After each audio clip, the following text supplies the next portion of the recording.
Hello friends, welcome to Bharat Market Radar और इस नए वीडियो में आपका स्वागत है।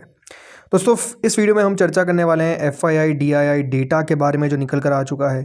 तेजस नेटवर्क के बारे में आज इतनी बड़ी तेज़ी को देखने को मिली। बात होगी जियो फिनांस, बात होगी नेटवेब टेक, इसके अलावा बीएससी एंजल वन ग्रो। खराब खबर निकल कर आई है जिसका इम्पैक्ट आपको देखने को मिल सकता है। तो वीडियो दोस्तों आप लोग ज़रूर देखिएगा, लेकिन उससे पहले दोस्तों चैनल पर वीडियोस अपलोड हो रहे हैं। नया वीडियो जो है वो अपलोड हो चुका है जिसमें हमने आज के मार्केट्स के बारे में बात करी है। काफ़ी इंपॉर्टेंट वीडियो है, तो वो आप लोग ज़रूर जाकर चेकआउट करिएगा। अगर आपने नहीं देखा है तो जाकर देखिए, लिंक मैंने डिस्क्रिप्शन में दे दिए, तो डिस्क्रिप्शन में जाइए, वहाँ पर आपको जो वीडियो है वो मिल जाएगा। सो दोस्तों, आज अगर आप मार्केट्स को देखेंगे तो हुआ क्या, मार्केट्स में फिर हमने देखा कि तेज़ी जो है वो उस प्रकार से टिक नहीं पाई। मेजरली मार्केट्स भली ग्रीन में बंद हो रहे हैं, बट वही कहते हैं ना कि तेज़ी हो या ना हो, ऐसा कुछ लग नहीं रहा है, कुछ फ़र्क नहीं पड़ रहा है दोस्तों मार्केट में। भली हरे निशान में भी बाजार बंद हो रहा है। अब इसका दोस्तों हमेशा एक हम सोचते हैं कि इम्पैक्ट आता है एफ का, राइट। हमेशा देखिए एफ बाय कर रहे हैं, सेल कर रहे हैं, उसका मार्केट पे एक इम्पैक्ट तो आता है। हाल फिलहाल में आप कह सकते हैं बहुत बड़ा इम्पैक्ट आ नहीं रहा है, जो अपने आप में नेगेटिव बात है कि भले एफ की बाइंग का डेटा आ रहा है तब भी मार्केट्स बढ़ नहीं रहा है, सेलिंग का आ रहा है तो मार्केट्स ऑलरेडी वो गिरावट के जोन में है, तो गिर तो रही है। लेकिन आज क्या हुआ है, तो दोस्तों आज का डेटा निकल कर आया है और आज के दिन एफ की सेलिंग का आंकड़ा है और सेलिंग का आंकड़ा भी बड़ा है। जी हाँ, आज के दिन दोस्तों एफ के द्वारा 3,466 करोड़ 3,466 करोड़ की सेलिंग करी गई है, जो अपने आप में आप कह सकते हैं कि फिर एक बड़ा सेलिंग का आंकड़ा जो है वो हमको देखने को मिल रहा है। देखो कल के दिन क्या हुआ कि अपने आप में 3,000 करोड़ की बाइंग का जो आंकड़ा आ गया, ये दिखा रहा था कि कुछ तो एफ की तरफ से आ रहा है कि हाँ बाइंग आ रही है और रुक रुक कर बाइंग हो भी रही है। जैसे कि आपने फिर 23 फरवरी को देखा था जब डेटा आया था, उस दिन लगभग 3,500 करोड़ की बाइंग की गई थी। और सेलिंग का आंकड़ा दोस्तों पिछले कुछ दिनों में थोड़ा था कम था, जैसे कि 880 करोड़ की सेलिंग, देन 934 करोड़ की सेलिंग, उसके बाद 102 करोड़ की सेलिंग जो आंकड़ा आया। तो सेलिंग का आंकड़ा 1,000 करोड़ से नीचे का आ रहा था। लेकिन आज के दिन दोस्तों हुआ क्या कि जो सेलिंग का आंकड़ा है वो तो आया ही, और अपने आप में आप देखिए लगभग 3,500 करोड़ की सेलिंग का आंकड़ा आता हुआ दिखा है, जो अपने आप में आप कह सकते हैं कि बड़ा है। तो बिल्कुल आज के दिन आपको अच्छी खासी सेलिंग होती हुई दिखी है, किससे, एफआईआई से। इसके अलावा डीआईएस सामने खरीदारी तो कर ही रहे हैं, कल भी 5,000 करोड़ का खरीदा, आज भी 5,000 करोड़ का खरीदा। तो डीआईएस की तरफ से तो आप कह सकते हैं कि लगातार मार्केट को मजबूत करने की कोशिश की जा रही है, और वो मजबूती की कोशिश दोस्तों आप देखेंगे तो कब से चल रही है, ऐसा नहीं है कि दोस्तों आज से हो रही है। बट बात क्या है, बात यही है कि दोस्तों मार्केट्स एफ को देखते हैं, और एफ की तरफ से आज का जो सेलिंग का आंकड़ा है वो नो डाउट एक नेगेटिव हो सकता है मार्केट्स के लिए। अब जैसे मैंने कहा, बाजार पे बाइंग का तो असर नहीं पड़ रहा है, लेकिन जिस दिन सेलिंग होती है उस दिन आप देखते हैं मार्केट्स को कितना तेज़ी से नीचे जाते हैं। तो कल का दिन अपने आप में दिलचस्प होगा, क्योंकि मार्केट्स अब एक ऐसे जोन पर आ चुका है जिसमें अगर 25,300 के नीचे मार्केट फिसल जाता है तो अब समझ के चलिए कि बड़ी गिरावट के लिए हम तैयार हो जाएंगे। तो इसलिए बहुत इंपॉर्टेंट है कि वो लेवल को मार्केट सस्टेन करे, नहीं करेगा तो बड़ी गिरावट याद रखिए निफ्टी में आपको क्लियरली देखने को मिल सकती है। तो कल देखते हैं आप कि मार्केट्स यहाँ से गिरते हैं या फिर बढ़ते हैं। अब आते हैं अगली खबर पे, और अगली खबर दोस्तों जियो फाइनेंशियल सर्विसेज से जुड़ी हुई है। जी हाँ, आज जियो फाइनेंस ने दोस्तों एक बड़ा अनाउंसमेंट किया है, जिसमें कंपनी ने दोस्तों 2,000 करोड़ का इन्फ्यूजन किया है इनटू जियो क्रेडिट। जी हाँ, ये खबर निकल कर आ रही है कि जियो फाइनेंशियल सर्विसेज लगभग 2,000 करोड़ रुपए दोस्तों जियो क्रेडिट के अंदर पैसा डालता हुआ नजर आएगा वाया इक्विटी सब्सक्रिप्शन, ताकि ऑपरेशंस को बूस्ट कर सके, ये दोस्तों बताया गया है। सो ये दोस्तों अनाउंसमेंट आप कह सकते हैं जियो क्रेडिट के द्वारा भी किया गया है। अब अगर देखा जाए तो दोस्तों कंपनीज कर रही है, अभी आपने दोस्तों एयरटेल की तरफ से सुना था कि देखिए एयरटेल मनी के अंदर पैसा डालेंगे 20,000 करोड़, आज यहाँ पर खबर निकल कर आ चुकी है। तो ये लगातार दोस्तों कंपनीज के द्वारा किया जा रहा है। कंपनी ने बताया कि कंपनी को शेयर्स एलोकेट किए गए हैं, और उसके बदले में दोस्तों कंपनी ने लगभग 2,000 करोड़ रुपए कह सकते हैं JCL जियो क्रेडिट लिमिटेड में डालें एट अ प्रीमियम ऑफ 585 पर शेयर, ऐसा बताया गया है, मतलब वही शेयर का प्राइस होगा। JCL याद रखिएगा एक NBFC है, नॉन बैंकिंग फाइनेंशियल कंपनी है, और इस पैसों को यूटिलाइज करेगी ताकि अपने बिजनेस ऑपरेशन और एक्सपांशन प्लान को सपोर्ट कर सके। कंपनी ने क्लैरिफाई किया है कि जो ट्रांजैक्शन है एक रिलेटेड पार्टी ट्रांजैक्शन है। ऑब्वियस सी बात है दोस्तों, रिलेटेड पार्टी ट्रांजैक्शन ही आपको ये देखने को मिला है, लेकिन ये कैरी आउट किया गया ऑन आर्म लेंथ बेसिस। मतलब इसका मतलब ये है कि जो कंपनी के कोई इंटरेस्ट नहीं है, मतलब ना ही कंपनी के प्रमोटर का या फिर प्रमोटर ग्रुप एंटिटी का या फिर कोई अदर कंपनीज का कोई इंटरेस्ट है इस इन्वेस्टमेंट के अंदर, ऐसा कंपनी ने कहा है। सो ओवरऑल ये अनाउंसमेंट तो अपने आप में आप कह सकते हैं बढ़िया है। अब ये देखना होगा कि इसका इम्पैक्ट किस तरीके से आपको देखने को मिलता है। बाकी ओवरऑल जियो फाइनेंशियल को अगर आप नोटिस भी करेंगे तो स्टॉक का ऐसा नहीं कि परफॉर्मेंस कोई बहुत बढ़िया रहा है।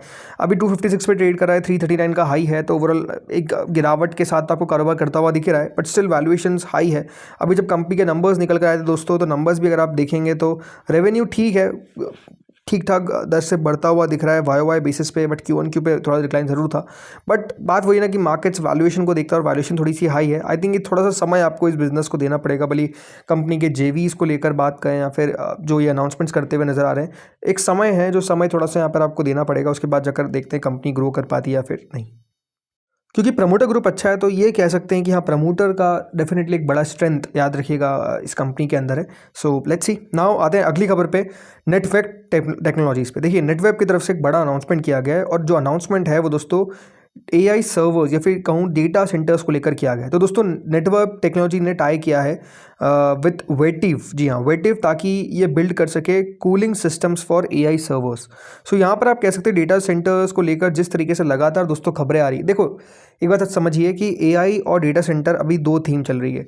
एआई को लेकर अभी इंडिया में उतना कुछ काम देखने को नहीं मिल रहा है, ये अपने आप में सच बात है। इसीलिए आप समझेंगे तो एआई कंपनीज़ का ओवरऑल याद रखें दबदबा है पूरी दुनिया में अभी, लेकिन हमारे पास क्योंकि एग्जैक्ट कोई एआई कंपनी नहीं है तो उस पर हम कुछ काम नहीं कर पा रहे। लेकिन डेटा सेंटर दोस्तों एक थीम है जिसको मार्केट अभी भी अपने आप में बहुत ज़्यादा देखता हुआ नजर आ रहा है। आई थिंक ये थीम रहेगी। अब इसमें नेटवेब टेक्नोलॉजी ने इन्फॉर्म किया है कि वेटिव के साथ एक कोलैबोरेशन किया है, a critical digital infrastructure firm to jointly engineer and validate Netweb's in house designed GPU compute platforms with Vertiv's integrated end to end AI data center solutions. ये दोस्तों इनिशिएटिव से होगा क्या, कंपनी काम करेगी वर्टिव के साथ on designing complex cooling technology, जिसमें डायरेक्ट टू चिप कूलिंग रहेगी इनके जीपीयू के लिए जो एआई और एचपीसी सिस्टम्स है, right at the stage of conceptualisation of product design. तो ये ओवरऑल दोस्तों इनकी तरफ से कह सकते हैं कि एक सॉर्ट ऑफ पार्टनरशिप की गई है जो ओवरऑल पार्टनरशिप बढ़िया है। बिकॉज एआई को लेकर अब समझिए कोई भी खबर अगर आती हुई दिखेगी, भले डेटा सेंटर को लेकर खबर आती हुई दिखेगी, तो मार्केट उस पर पॉजिटिवली रिएक्ट करता हुआ नजर आएगा। नेटवेब दोस्तों इनकी रैक सेल स्केल सॉल्यूशंस के साथ लेवरेज करेगा विद वर्टिव, ताकि इनका जो लिक्विड कूलिंग इंफ्रास्ट्रक्चर है जिसमें कूलिंग डिस्ट्रीब्यूशन यूनिट्स और फ्री कूलिंग चिलर्स जो होते हैं उसका यूज़ दोस्तों किया जाएगा, ये बताया गया है ओवरऑल। नेटवेब का अगर आप स्टॉक का परफॉर्मेंस देखेंगे तो बुरा नहीं है, लगभग 3700 पे शेयर ट्रेड कर रहा है, 4480 के आसपास का हाई है। अभी कंपनी के जब नंबर्स निकल कर आए थे तो आपको नजर आएगा कि कंपनी के रेवेन्यू ग्रोथ सॉलिड थी, लगभग 800 करोड़ पे कंपनी का रेवेन्यू आया जो पिछले साल तक 334 करोड़ का था। प्लस मार्जिन भी अगर आप कंपनी के देखेंगे तो 12-13% पर अभी आपको देखने को मिल रहे हैं। इस बार मार्जिन में जरूर थोड़ा ड्रॉप देखने को मिला, जो मार्जिन 15% तक गए थे तो यहाँ पर थोड़ी सी कमी जरूर आई, बट प्रॉफिटेबिलिटी पे कंपनी का बढ़िया परफॉर्मेंस था। लगभग साल भर साल कंपनी की प्रॉफिट ग्रोथ 147% थी और लगातार दोस्तों कंपनी की जो परफॉर्मेंस है in terms of financial growth तगड़ी रही है, राइट। इसलिए स्टॉक का परफॉर्मेंस भी आप देखिए पिछले एक साल में 137% का रहा है। तो आई थिंक डेटा सेंटर की थीम पे अगर कंपनी काम कर रही है तो नो डाउट मार्केट उसको पॉजिटिवली देखेगा ही। अब आते हैं दोस्तों अगली खबर पे, और अगली खबर है तेजस नेटवर्क से रिलेटेड। तेजस नेटवर्क में दोस्तों आज के दिन एक बढ़िया तेज़ी देखने को मिली, और तेज़ी के पीछे का कारण क्या था, बिकॉज दोस्तों कंपनी ने अनाउंस की एक डील ताकि सप्लाई कर सकेंगे 5G रेडियो। 12% पे याद रखिएगा आर्टिकल आया, वरना शेयर की क्लोजिंग तो आज 15% से ऊपर देखने को मिली है। तो खबर क्या है दोस्तों, खबर यह है कि आज इनके द्वारा एक डील अनाउंस की गई, इन्होंने एक एग्रीमेंट साइन किया है with NEC corporation to manufacture and supply 5G massive multiple input multiple output radios. जी हाँ, multiple input and multiple output radios, ये दोस्तों कंपनी जो है वो काम करेगी। इन्होंने पार्टनरशिप किया है विल एक्सेलरेट वायरलेस इनोवेशन जो तेजस नेटवर्क लगातार कर रहा है, और इनकी एक्सपर्टाइज याद रखिएगा इन कैरियर क्लास प्रोडक्ट डेवलपमेंट के अंदर फॉर ग्लोबल टेलीकम्युनिकेशन कंपनीज। तो ये आप कह सकते हैं एक अच्छा अनाउंसमेंट जो है वो कंपनी के द्वारा किया गया, और इस अनाउंसमेंट के द्वारा ही अगर आप देखेंगे तो स्टॉक का प्राइस आज इस तेजी से बढ़ता हुआ देखने को मिला, लगभग 15-16% याद रखिएगा आज के दिन बढ़ता हुआ दिख गया। शेयर ओवरऑल दोस्तों बीटन डाउन है, मतलब 294 का याद रखिएगा 52 वीक लो है, 371 पे कारोबार कर रहा है। अभी कंपनी के नंबर्स निकल गए हैं, नंबर्स में भी देखा जाए तो कोई खास आपको अच्छे नंबर्स देखने को मिले नहीं है।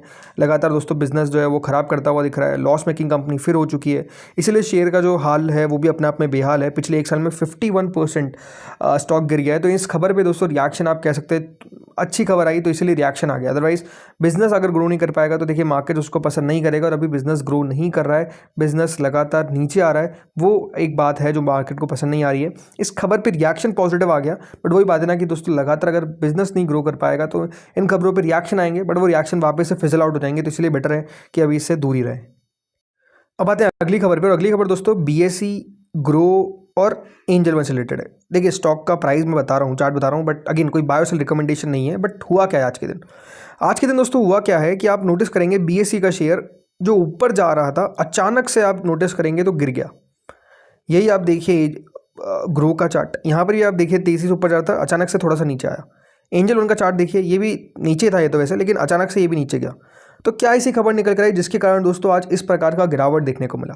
तो गिरावट आई है due to NSE CEO statement. जी हाँ, आज इनकी तरफ से दोस्तों कुछ कहा गया और उसका इम्पैक्ट जो है वो बेसिकली पड़ गया। तो दोस्तों जो NSE के CEO है आशीष चौहान, उनके द्वारा STT हाइक और FNO ट्रेडिंग को लेकर दोस्तों एक बात कही गई जो कह सकते हैं इन शेयर्स को पसंद नहीं आई और गिरावट हमको देखने को मिल गई।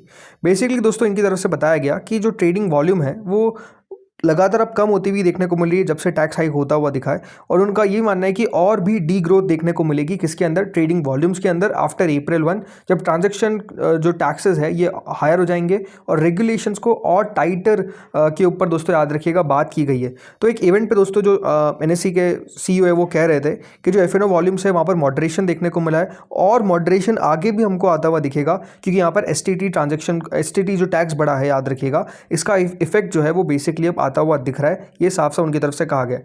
प्लस उन्होंने ये भी कहा है कि आगे चलकर भी, ये भी आप मत मानिए कि जो अब सरकार ने फाइनल कर दिया है, और भी सरकार जो है वो रेगुलेशन लेकर आएगी ताकि जो एक्सेसिव स्पेकुलेशन है FNO सेगमेंट के अंदर उसको और रोका जा सके। तो देखिए बात क्लियर है। बात क्लियर क्या है कि लगातार दोस्तों यहाँ पर जो ओवरऑल रेगुलेटरी पुश है वो किया जाएगा। आज एक और खबर निकल कर आ गई और एक और खबर अपने आप में बहुत इंटरेस्टिंग है। इंटरेस्टिंग खबर ये है कि दोस्तों आज के दिन अनाउंसमेंट होता हुआ दिख रहा है, ऐसा बताया जा रहा है कि NSE ने यहाँ पर मिनिमम क्वालिफाइंग क्राइटेरिया जो है वो FNO ट्रेडर्स के लिए लेकर आने की बात कही है। प्रपोज क्या है? प्रपोज जैसे मैंने कहा करने का मतलब ये है कि ये एक तरीके से उनकी तरफ बात की गई है। अब हो सकता है कि देखिए इसको किया जाए या फिर नहीं किया जाए। उन्होंने कहा कि इंडिया को भी अडॉप्ट करना चाहिए minimum derivative trading requirement norm, जो बेसिकली US और सिंगापुर में होते हैं। ये बात ध्यान रखिएगा, ये भी CEO जो आशीष चौहान है उनके द्वारा ही कहा गया है। तो ये सारे स्टेटमेंट दोस्तों आज NSE के जो CEO है उनकी तरफ से हमको आता हुआ दिखा है। और अगर ऐसा होता है तो नो डाउट दोस्तों जो वॉल्यूम्स है उसमें आपको बहुत बड़ी कमी देखने को मिलेगी, क्योंकि एक तरीके से आप कह सकते हैं कि नॉर्म्स आ जाएंगे, मिनिमम रिक्वायरमेंट आ जाएगी। अभी तो देखिए याद रखिए FNO सबके लिए अलाउड है, राइट। अगर आप मार्केट में आपके पास डीमैट है तो आप शुरू कर सकते हैं ट्रेडिंग। बट जिस तरीके से सरकार लगातार दोस्तों इसको कर्व करने की कोशिश की है, जैसे अभी STT को बढ़ाया गया, जैसे कि लगातार आप देखेंगे इसके खिलाफ सरकार मुहिम भी चला रही है, बताती है कि भैया इतने लोग लॉस करते हैं, मतलब 10 में से 9 लोग मिनिमम लॉस करते हैं और उससे हायर आप कह सकते हैं आंकड़ा है। तो बात क्या है कि जो ट्रेडिंग है, राइट, मार्केट्स में जो ट्रेडिंग जो वॉल्यूम क्रिएट करता है याद रखिए इन कंपनीज़ के लिए, वो वॉल्यूम अगर दोस्तों घट जाएगा तो ऑब्वियसली बात है आपको स्टॉक की प्राइस पे इसी प्रकार का इंपैक्ट देखने को मिलेगा। तो यही दोस्तों आप कह सकते हैं लगातार करने की कोशिश है। अब देखते हैं इस पर कल रिएक्शन सही तरीके से किस तरीके आता है, क्योंकि आखिरी मूवमेंट पे याद रखिएगा ये खबर निकल कर आई थी, तो इस पर कल कितना गिरते हैं ये शेयर्स अभी देखने वाली बात रहेगी। तो दोस्तों इस वीडियो में इतना ही था। होपफुली वीडियो आपको बढ़िया लगा होगा। सारी खबर देखिए आपको बताने की मैंने कोशिश करी। अगर वीडियो अच्छा लगा तो प्लीज़ लाइक करना, चैनल को सब्सक्राइब करना और बिल्कुल वीडियो को शेयर करिएगा। Thank you friends for watching this video. मिलते हैं अगले वीडियो में, तब तक के लिए बाय बाय।